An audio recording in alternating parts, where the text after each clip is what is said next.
ሰላም ቅዱሳን እንዴት ናችሁልኝ? እኔ በጣም ደህና ነኝ። ዛሬ ደግሞ ኤርምያስ 31 ላይ የተጠቀሰውን ስለ አዲስ ኪዳን የተነገረውን ትንቢት እናያለን ማለት ነው። ይሄ ክፍል ሌላም ቦታ ላይ ተጠቅሷል እና ብሉይ ኪዳንና አዲስ ኪዳን የሚባል ነገር አለ። ይህም ክፍል ደግሞ ስለ አዲስ ኪዳን የተነገረበት ትንቢት ነው። በእውነት ይሄ ትንቢት ሙሉ ለሙሉ ተፈጻሚነቱን አግኝቷል ወይስ ተጀምሯል? እንዴት ነው ነገሩ? እሱን ወደ ማየት እንሄዳለን። አብራችሁን ቆዩ። እሺ እንግዲህ ፈጠን ብለን ኤርምያስ 31:31ን መጀመሪያ ቶሎ እናነባዋለን። እነሆ ከእስራኤል ቤትና ከይሁዳ ቤት ጋር አዲስ ኪዳን የምገባበት ወራት ይመጣል ይላል እግዚአብሔር። ከግብፅ ሀገር አወጣቸው ዘንድ እጃቸውን በያዝኩበት ቀን ከአባቶቻቸው ጋር እንደገባሁት ያለ ቃል ኪዳን አይደለም። እነርሱ በኪዳኔ አልጸኑምና እኔም ቸል አልኋቸው ይላል እግዚአብሔር። ከዚያ ወራት በኋላ ከእስራኤል ቤት ጋር የምገባው ቃል ኪዳን ይህ ነውና ይላል እግዚአብሔር። ሕጌን በልቦናቸው አኖራለሁ፣ በልባቸው ጽፈዋለሁ። እኔ አምላክ ሆናቸዋለሁ፣ እነሱም ሕዝብ ይሆኑልኛል። እያንዳንዱ ሰው ባልንጀራውን እያንዳንዱ ሰው ባልንጀራውን እያንዳንዱም ወንድሙን እግዚአብሔርን እወቅ ብሎ አያስተምርም። እዩት፣ ትንቢቱ የያዘውን ኮንቴንት እንድትይዙልኝ ይፈልጋለሁ። ኮንቴንቱ አብሶ እዚህ ጋር ማነበው ማለት ነው። እያንዳንዱ ሰው ባልንጀራውን እያንዳንዱ ወንድሙን እግዚአብሔርን እወቅ ብሎ አያስተምርም። ለምን? ከታናሹ እስከ ታላቁ ድረስ ሁሉ የሚል ቃል አለ። ሁሉ ያውቁኛልና ይላል እግዚአብሔር። በደላቸውን እምራቸዋለሁ፣ ኃጢአታቸውንም ከእንግዲህ ወዲህ አላስብም ይላል። እንግዲህ ይሄ ትንቢት የያዘው ኮንቴንት አይታችሁታል አይደለ? እንዴ ልድገመው። እያንዳንዱ ሰው ባልንጀራውን እያንዳንዱ ወንድሙን እግዚአብሔርን እወቅ ብሎ አያስተምርም። ለምን? ከታናሹ ጀምሮ እስከ ታላቁ ድረስ ሁሉ ያውቁኛልና ይላል እግዚአብሔር። በደላቸውን እምራቸዋለሁ፣ ኃጢአታቸውን ከእንግዲህ ወዲህ አላስብም ይላል። እንግዲህ ይህ ትንቢት የያዘው ነገር ከታናሹ እስከ ታላቁ ድረስ ሁሉም ያውቁኛል፣ እያንዳንዱ ጎረቤቱን፣ አንዱ ደግሞ ወንድሙን ደግሞ እግዚአብሔርን እወቅ ብሎ አያስተምርም፣ ሁሉም ስለሚያውቁኝ ይላል። ታዲያ መሬት ላይ ያለው እውነት እሱ ነው? እስቲ እናየዋለን። እንግዲህ ሁለት ኪዳኖች ናቸው ያሉት፣ ብሉይ ኪዳንና አዲስ ኪዳን። ሁለቱም ኪዳኖች የጀመሩት የፋሲካው በግ ታርዶ ነው ማለት ነው። ከዚህ በፊት የተሰራው ቪዲዮ ላይ ይህን ነገር ተናግሬዋለሁ ማለት ነው። የመጀመሪያው ኪዳን እንግዲህ እዚህ ጋራ ዘጸአት 12:12 ላይ የተጀመረው ያው የፋሲካው በግ ታርዶ ነው ማለት ነው። እንደዚህ ይላል 12 ላይ እንደዚህ ይላል። እሺ የእናንተ ጠቦት ነውር የሌለበት የ1 ዓመት ተባት ይሁን፣ ከበጎችም ወይም ከፍየሎችም ውሰድ። በዚያም ወራት እስከ 14ኛው ቀን ድረስ ጠብቁት። የእስራኤል ጉባኤ ሁሉ ሲመሽ ይረዱት ይላል። ኢየሱስም ሲመሽ ነው የተያዘው፣ ሰዓቱ እንኳን አይለያይም ማለት ነው። እና ሲመሽ ይረዱት ይላል። ከደሙም ወስደው በሚበሉበት ቤት ሁለቱን መቃንና ጉበኑን ይቀቡት። በእሳት የተቃጠለውን ስጋውንም ቂጣውንም እንጀራውንም ሌሊቱን ሁሉ ከመራራ ቅጠል ጋር ይበሉታል ይልና አበላሉን ደግሞ ሲነግራቸው 11 ላይ ወገባችሁን ታጥቃችሁ ጫማችሁን በእግራችሁ በትራችሁን በእጃችሁ አድርጋችሁ እንዲህ ፈጥናችሁ ትበሉታላችሁ፣ እርሱ የእግዚአብሔር ፋሲካ ነው ይላል። ኦኬ። እና ያንን ፋሲካ በግ ታርዶ እንደዚህ በልተው ያ የፋሲካ በዓልን በዚህ አይነት መልኩ ያልፋሉ ማለት ነው። ደሙን በጉበኑ ላይና በመቃኑ ላይ ይቀባሉ ማለት ነው። ከዛ በኋላ እንደዚህ ይላል፣ ደሙን ባላችሁበት ቤት ምልክት ይሆንላችኋል። ደሙን ባየሁ ጊዜ ከእናንተ አልፋለሁ ይላል። የሞት መልአክ ይላክና ወደ ግብፃውያን ቤቶች ሁሉ እየገባ ከእንስሳና ከሰው በኩሩን ሁሉ ይገላል ማለት ነው። ይህ የሞት መልአክ የሚያልፈው አንድ ነገር ሲያይ ብቻ ነው። እሱም እዚህ ጋር የተቀባውን ደሙን ሲያይ ብቻ ነው የሚያልፈው። የእስራኤል ቤት የለም፣ የግብፃዊ ቤት የለም። የሚያሳልፈው ነገር ቢኖር ደሙ ብቻ ነው ማለት ነው። ደሙን ሳይ አልፋለሁ፣ እሱ ነው ፓስ ኦቨር የተባለው ማለት ነው። ያ ያለፈው መልአክ ደግሞ ተመልሶ እስራኤሎች ቤት እንደገና አልመጣም ማለት ነው።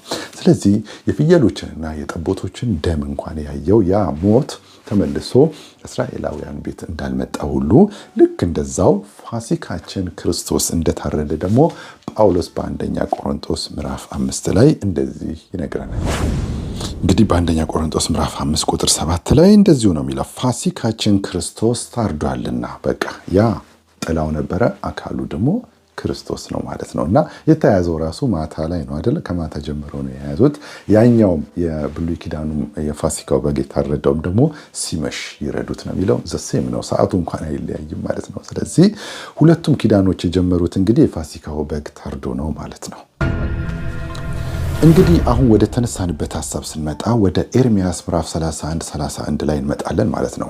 እሱ ጋር እንግዲህ ሁለት ነገሮች ተጠቅሰዋል ማለት ነው። እነዛ ሁለቱ ነገሮች ምንድናቸው? የእስራኤልና የይሁዳ ቤት የሚባል አንድ ሕዝብ ተጠቅሷል። ከዛ ደግሞ አዲስ ኪዳን የሚል ደግሞ ነገር ተጠቅሷል ማለት ነው። ቆይ የእስራኤልና የይሁዳን ቤት እንመጣበታለን። ስለ አዲሱ ኪዳን ግን አዲሱ ኪዳን ተጀምሯል ወይ? በደንብ ተጀምሯል። አዲሱ ኪዳን ደም ሳይፈስ ኪዳን ስለሌለ ፋሲካችን ክርስቶስ ታርዶ የዛሬ 2000 ዓመት አዲሱ ኪዳን በይፋ ተጀምሯል ማለት ነው። ስለዚህ ኪዳን ደግሞ የዕብራዊው ጸሐፊ እንደዚህ ይለናል። የዕብራዊ ጸሐፊ ምዕራፍ 8 ከቁጥር 7 ጀምሮ እንደዚህ ይላል። አሁን ግን በሚሻል ተስፋ ቃል በተመሰረተ በሚሻል ኪዳን ደግሞ መካከለኛ እንደሚሆን በዚያ ልክ እጅግ የሚሻል አገልግሎት አግኝቷል ይልና ፊተኛው ኪዳን ነቀፋ ባይኖርበት ያ የፊተኛው ኪዳን ነቀፋ ባይኖርበት ለሁለተኛው ስፍራ ባልተፈለገ ነበር። አዲሱ ኪዳን አያስፈልግም ነበር ያኛው ነቀፋ ባይኖርበት ማለት ነው።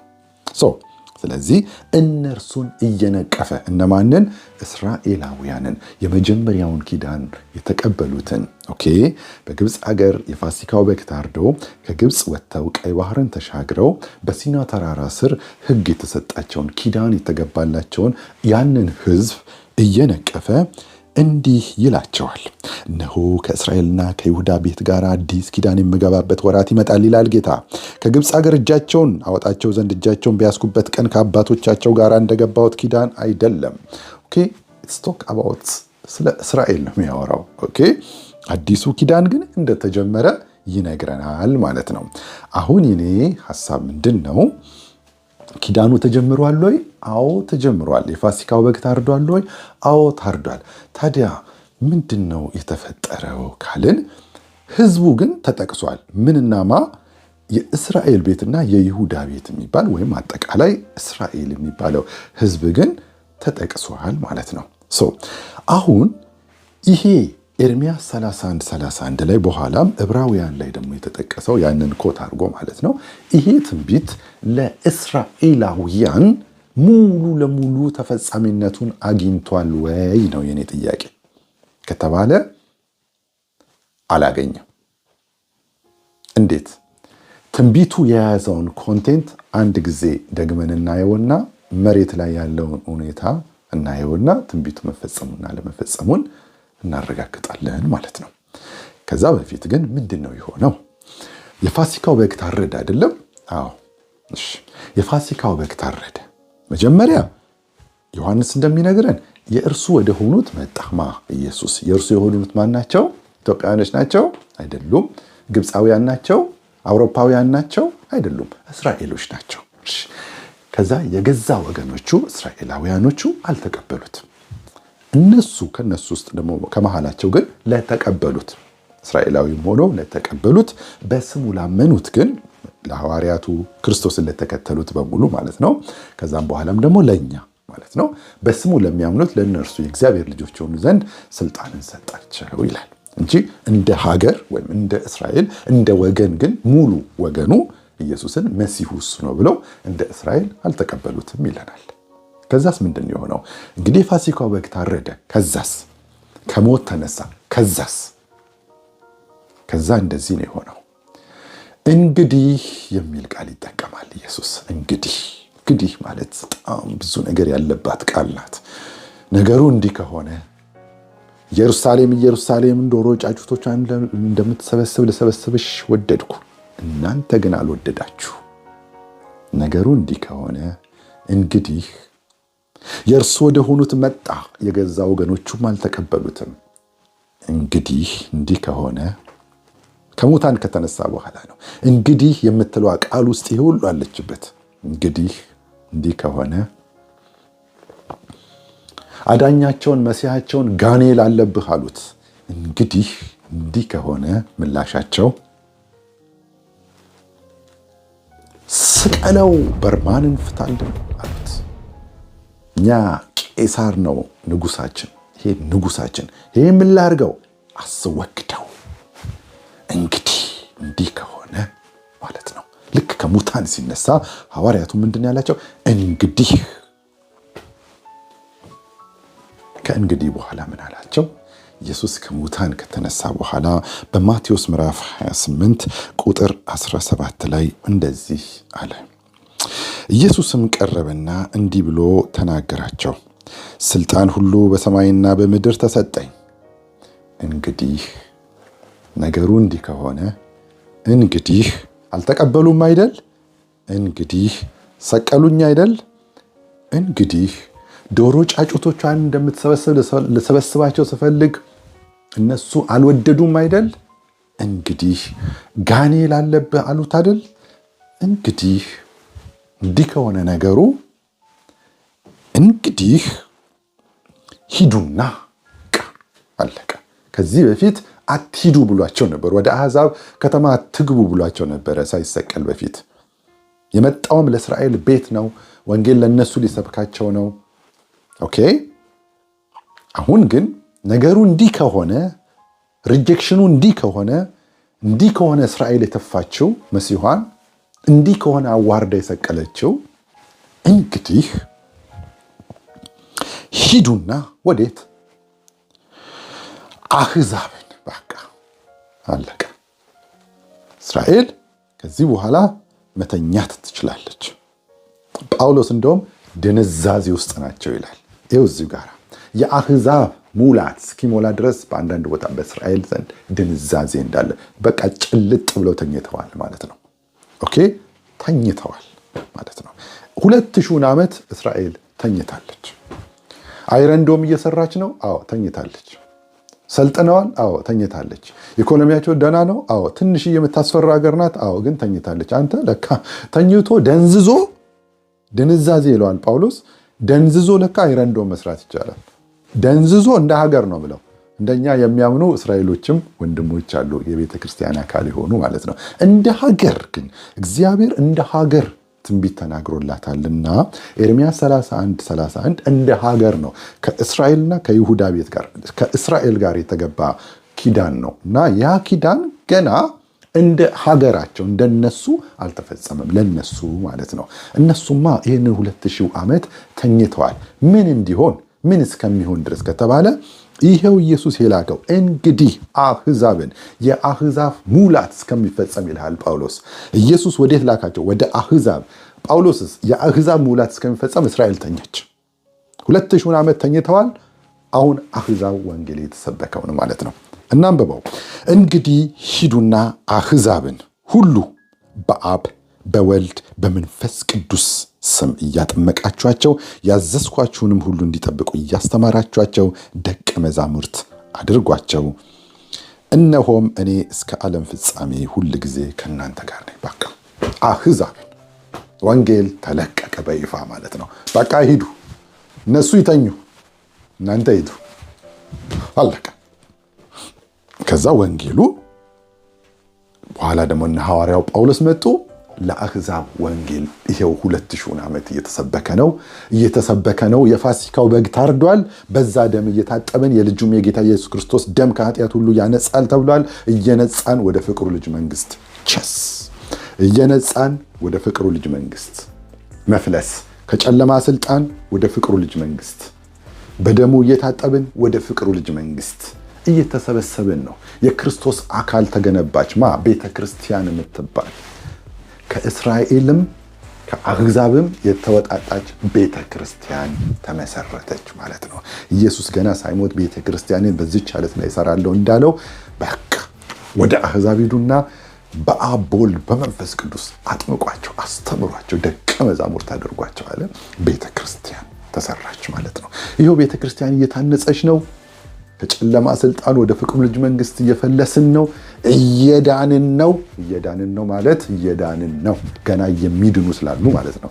ታዲያ ይህንን 2000 ዓመት ምን እየተደረገ ነው ከተባለ በቃ ወንጌል እየተሰበከ ነው። ይኸው ኢየሱስ ከዛች ቀን ጀምሮ እስከ ዛሬዋ ይህንን ቪዲዮ እስከምቀርጽበት ጊዜ ድረስ እስራኤል እንደ ሀገር ተኝታለች። መሲዋን ሪጀክት አድርጋለች። እንደውም መቅደስ ለመስራት እየተጣደፈች ነው።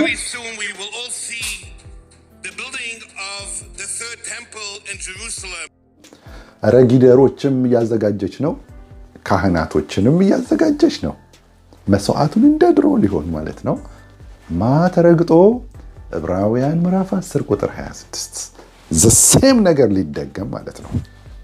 ተረግጦ የእግዚአብሔርን ልጅ የረገጠ የዛሬ 2000 ዓመት የፈሰሰውን ያንን የኪዳኑን ደም እንደ እርኩስ ነገር የቆጠረ ከዛስ ቀያዩ ጊደሮች ይመጡልሃል። መንፈስ ቅዱስን ያክፋፋ። ገና መቅደስ ሊሰራ ነው። ገና መስዋዕቶች ሊቀርቡ ነው ማለት ነው። መስዋዕቱ ግን ቀርቧል። መቼ? የዛሬ 2000 ዓመት። ስለዚህ ተኝታለች። የአሕዛብ ሙላት እስከሚሞላ ድረስ እስራኤል ተኝታለች ማለት ነው። በቃ ይሄ ነው አሁን እየሆነ ያለው። አዲስ ኪዳን በይፋ ተጀምሯል። እስራኤል ተኝታለች። ቤተክርስቲያን እየታነጸች ነው። ደግመዋለሁ። አዲስ ኪዳን በይፋ ተጀምሯል። እስራኤል ተኝታለች። ቤተክርስቲያን እየታነጸች ነው። የዕብራዊው ጸሐፊ እንግዲህ በተቻለው አቅም ምንድነው እነዚህ ከይሁዲነት ወደ ክርስትና የመጡ ክርስቲያኖችን ዕብራውያኖችን በእምነታቸው በክርስቶስ በመሲሁ በማመናቸው ጸንተው እንዲኖሩ ቁጥር 6 ላይ አምነው በኋላ የካዱ ስላሉ ማለት ነውና ምዕራፍ 10 26 ላይ የሚያስጠነቅቀው ይሄንን ነው ማለት ነውና እነዛ ባድ ኤክስፒሪየንስ አለው። እዚህ 6ኛው ምዕራፍ ላይ የካዱ አሉ። የቀመሱ ሊመጣ ያለውን ብርሃን የበራላቸው ሰማያዊውን ስጦታ የቀመሱ ምናምን በኋላም የካዱትን ይላልና እነሱ የካዱ ስላሉ ተጠንቀቁ እያለ በእምነታቸው ጸንተው እንዲኖሩ የሚያስጠነቅቅ መጽሐፍ ነው ለዕብራውያን ማለት ነው። ስለዚህ ይህንን ነው የሚያስታውሳቸው፣ ትንቢቱንም ያስታውሳቸዋል። እና በዚህ መልኩ የኤርምያስ 31:31ን 8 ላይ መጥቶ ይጠቅስላቸዋል ማለት ነው። አሁን እንግዲህ ባጭሩ ምን እያልን ያለነው አዲስ ኪዳን የፋሲካው በግ ታርዶ በይፋ ተጀምሯል። እስራኤል ደንዝዛ ተኝታለች። የክርስቶስ አካል ቤተክርስቲያን ደግሞ እየታነጸች ነው። የአሕዛብ ሙላት ሲሞላ ቤተክርስቲያኑን ክርስቶስ ይወስዳታል አካሉ ስለሆነች። ከዛስ አሁን ሪጀክት ያደረገችው የተኛችው እስራኤል ብድግ ስትል ከማጋ ነው ራሷን የምታገኘው? ከሐሰተኛው መሲህ ጋራ ወይም ከአንቲክራይስቱ ጋራ ይሆናል ማለት ነው። ከዛ በኋላ የያዕቆብ መከራ የተባለው ያው እሱ ጋር የተጠቀሰው የ7 ዓመቱ መከራ ይፈጸማል ማለት ነው። በተለይ የመጨረሻዎቹ 3 ዓመት ተኩል የያዕቆብ መከራ ነው የሚባለው። ታላቁ መከራ the great tribulation በፊት ያልነበረ ወደፊትም የማይሆን እንዲህ ያለ ታይቶ የማይታወቅ መከራ ይሆንባቸዋል ይላል። በጣም ብዙ ስለዚህ ስለ መከራ ጊዜ የሚናገር የመጽሐፍ ቅዱስ ክፍል በርካታ ነው ማለት ነው። እና 1/3 የእስራኤል ሕዝብ የሚያልቅበት በጣም ጥቂቱ የሚተርፍበት ከባድ የሆነ የመከራ ዘመን ያሳልፋሉ። መቼ? ከእንቅልፋቸው ሲነቁ ቤተክርስቲያን የለችም። የአሕዛብ ሙላት ሞልቶ ይኸው ጳውሎስ ነገር የአሕዛብ ሙላት ሞልቶ ቤተክርስቲያን በቃ ጨርሳ ሄዳለች። እነሱ ሲነቁ ራሳቸውን የሚያገኙት ከአንቲክራይስቱ ጋር ነው ማለት ነው። እነሱ ብቻ ሳይሆኑ አሁንም የአሕዛብ ሰዎች የሆናችሁ እስራኤላዊ ያልሆናችሁ ወንጌል የሰማችሁ ግን ወንጌሉን ሪጀክት ያደረጋችሁ በተለያየ በማያድን ሃይማኖት ውስጥ ያላችሁ አሁንም ወደ ሃይማኖት አይደለም የተጠራችሁ ያላችሁት ወደ ወንጌል ነው እና አሁንም ሪጀክት የምታደርጉ የሃይማኖት ጨዋታ የምትጫወቱ ህይወታችሁ ሌላ የምትሆኑት ሌላ የሃይማኖት ስርዓት ብቻ የምትፈጽሙ ነገር ግን ከሐዋርያቱና ከነቢያቱ አስተምሮ ውጪ የሆነን አስተምሮ የምትቀበሉ ከዚህ ከመጽሐፍ ቅዱስ አስተምሮ ውጪ የሆኑ ሌሎች ነገሮችን ሁሉ የምታምኑ ለስዕሎች የምትሰግዱ ወደ ሙታን የምትጸልዩ ወደ ሙታን መጸለይ ወደ ሙታን ጠሪነት በጣም በመጽሐፍ ቅዱስ ላይ አብሶ ብሉይ ኪዳን ላይ በጣም የተወገዘ እግዚአብሔር የሚጸየፈው ኃጢአት ነው እና የሁሉ ዶክትሪን የያዛችሁ እነዛ ዶክትሪኖች ደግሞ በሐዋርያቱ ዘንድ የማይታወቁ መጽሐፍ ቅዱስ ላይ የሌለ በህይወቱ ምድር ላይ ያለ ወደ ሞተ ሰው የጸለየ የለም። ነገር ግን እዚህ ዶክትሪናችሁ ላይ ያላችሁ ኦሬዲ እኛ ካስተማርነው ውጪ ያለ ሰው የተረገመ ይሁን ብለዋልና እኛ ካስተማርነው ውጪ የሚያስተምር የተረገመ ይሁን ብለው ጽፈዋልና የአዲስ ኪዳን ሐዋርያቶች አንደር ከርስ ናችሁ ወይም ስትሞቱ አትድኑ ማለት ነው ባጭሩ። ስለዚህ እናንተንም ይመለከታል። እናንተም ከእንቅልፋችሁ ባኑ። አሁን ግን ዛሬ ቶፒካችን ኤርምያስ 31 ስለሆነ እስራኤል ተኝታለች። ስትነቃ የምትገናኘው ከአውሬው ጋር ነው በመከራ ውስጥ። እንግዲህ የአይሁድ ወጣቶች 144,000 ሁለቱ ምስክሮች አንድ ሌላ መልአክም አለ ያው እዚሁ ጋራ እሱም ወንጌል እንደዚህ ይሰበካል። የዛን ጊዜ ብዙ የመንግስት ወንጌል ተሰብኮ ገና ትነቃለች። ገና የመሲሁ ያለን አናድነኝ ስትለው የዛን ጊዜ ያን የሰቀለችው ኢየሱስ ክርስቶስ መጥቶ ያድናታል ማለት ነው። እንዲህ እስራኤል ሁሉ ይድናል ማለት ነው። የዛን ጊዜ ነው እንግዲህ ኤርምያስ 31 ሙሉ ለሙሉ እንደ እስራኤላውያን የሚፈጸመው ማለት ነው። አሁን አልተፈጸመም። እንግዲህ መሬት ላይ ያለውን ሁኔታና የትንቢቱን ይዘት እንይና እንደተፈጸመና እንዳልተፈጸመ ደግሞ እናያለን። ጀስት ወደዛ እንሂድ።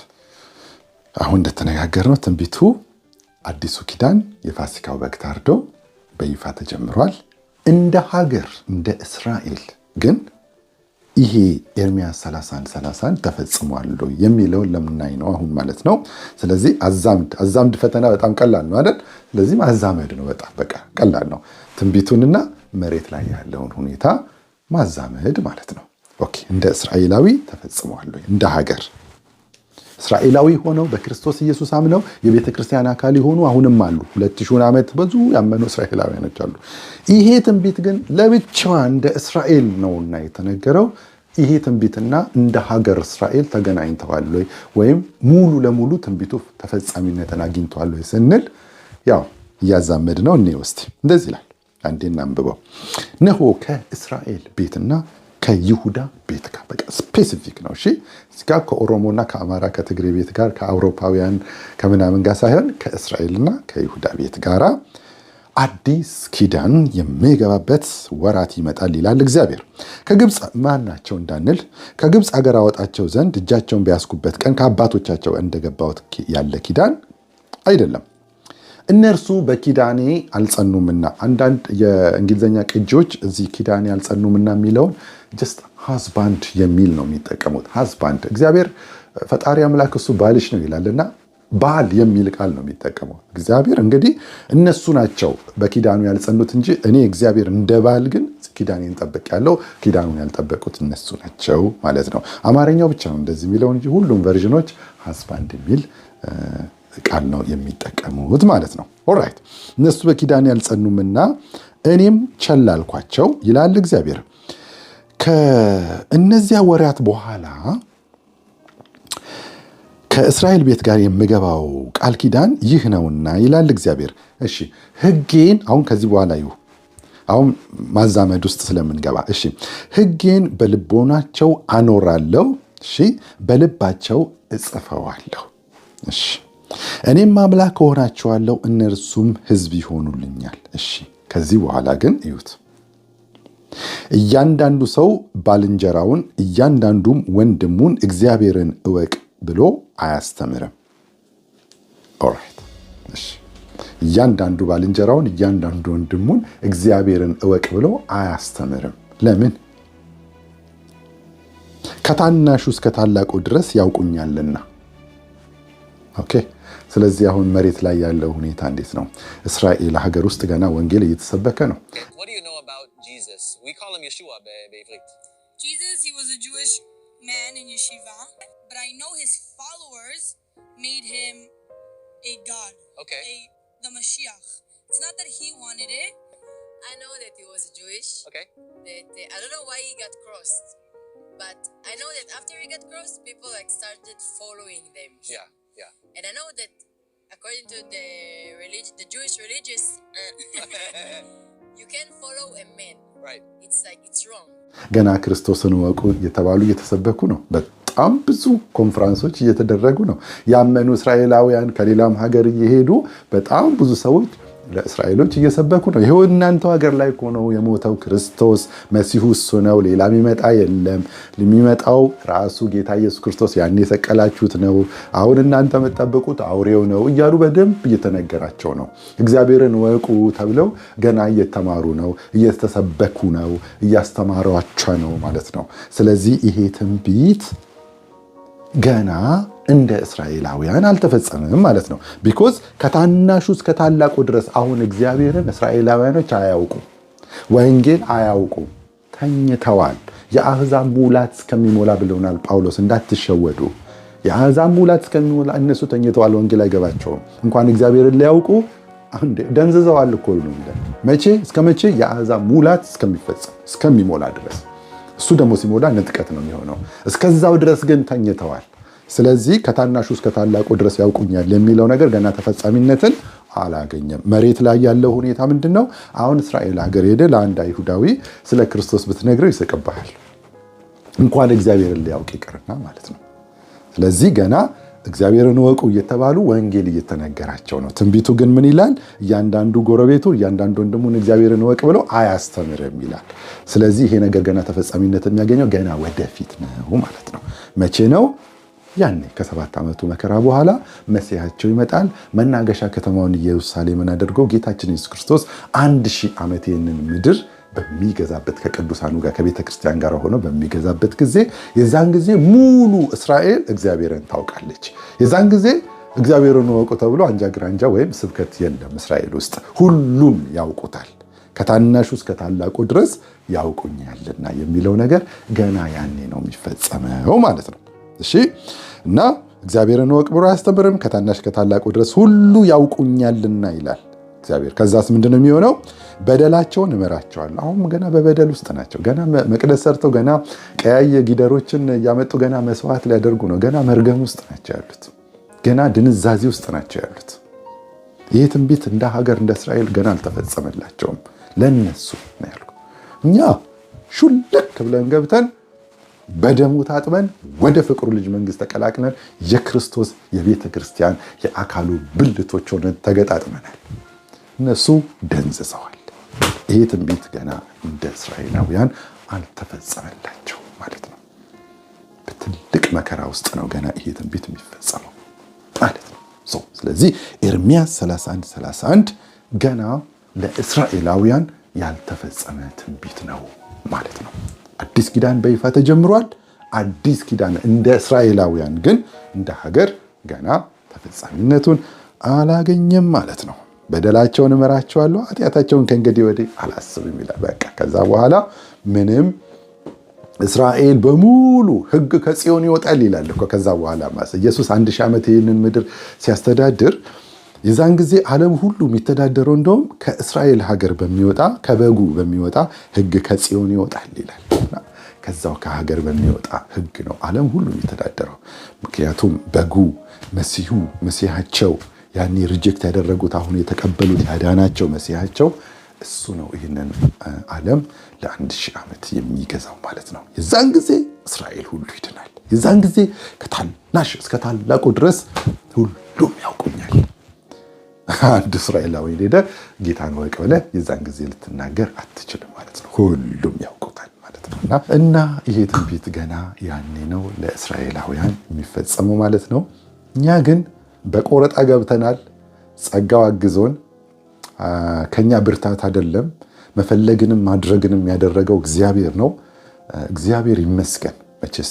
እና ኦሪጂናል የሆነ ነገር የመጣላቸው ህዝቦች ተኝተው እኛ ሩቅ የነበርን ከተስፋው ኪዳን ሩቆች የነበርን አሕዛብ የተባልን የአሕዛብ አማልክት አጋንንቶች ናቸው የተባልን ኢቭን ለመዳናችን ራሱ እንኳን ያደረግነው አስተዋጽኦ የለም።